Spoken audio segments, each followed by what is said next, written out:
అర్థమవుతుంది. జీన్స్ అనేది అది పుట్టుకకు సంబంధించింది. అంటే ఈయనతోటి బీఆర్ఎస్లో తెలంగాణ వస్తే కొత్త సాంప్రదాయాలు కొత్త విధానాలని చెప్పి వచ్చిన తెల్లారే టీడీపీలో ఉన్నటువంటి వాళ్ళను కాంగ్రెస్లో ఉన్నటువంటి వాళ్ళను జైన్ చేసుకున్నప్పుడు వాళ్ళు ఏ జైన్స్ అనుకున్నవయ్యా నేను అడుగుతున్నాను.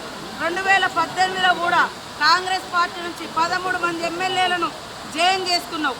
ఇవాళ వాళ్ళ పార్టీ నుంచి రాగానే ఇవాళ రకరకాలు మాట్లాడుతున్నారు. ఫస్ట్ నీ పార్టీలో జైన్ చేసుకున్నటువంటి వాళ్ళకు ఏ జీన్స్ ఉన్నాయని నువ్వు జైన్ చేసుకున్నావు. నీకు చిత్తశుద్ధి ఉంటే ఇవాళ కోర్టులో పోయి కొట్లాడుతున్నావు కదా, మరి ఆ రోజు వెంటనే తీసుకొని మంత్రులుగా కూడా చేసారు. ఏది నీ నీతి అంటున్నా కేటీఆర్, నీ నీతి నీ రీతి ఏదయ్యా? ఆ రోజు తలసాని శ్రీనివాస్ యాదవ్ను సబితా ఇంద్రారెడ్డిని తీసుకొని ఎమ్మెల్యేలుగా తీసుకొని అదే గవర్నర్ దగ్గర తీసుకుపోయి అత్యంత నీచంగా హేయంగా నువ్వు మంత్రి పదవులు కూడా ఇచ్చి రాజ్యాంగాన్ని ఉల్లంఘించిన నువ్వు ఇవాళ రాజ్యాంగ ధర్మాసనం కాడిపోయేటువంటి అర్హత నీకుందా? ఫస్ట్ ఇప్పటికైనా నేను సవాల్ చేస్తున్నా.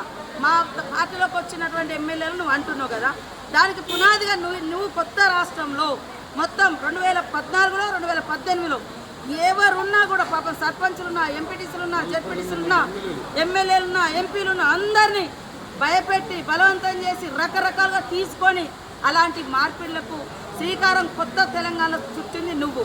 నీకు రాజ్యాంగం మీద గౌరవం ఉంది. ఇంట్లో పోయిరంటే మరి నీ పార్టీలో ఉన్న ఒక్కరిని కూడా ఎందుకు నువ్వు రాజీనామా చేసి మళ్ళీ ఎలక్షన్కి రాలే? ఇవాళ డిమాండ్ చేస్తూ ఉన్నావు. అదే కాకుండా ఇప్పటికీ మేము సవాల్ చేస్తున్నాం. మీ పార్టీలో ఇతర పార్టీ నుంచి వచ్చిన వాళ్ళు ఇప్పుడు కూడా గెలుచున్నారు, వాళ్ళని కూడా రాజీనామా చేయించు.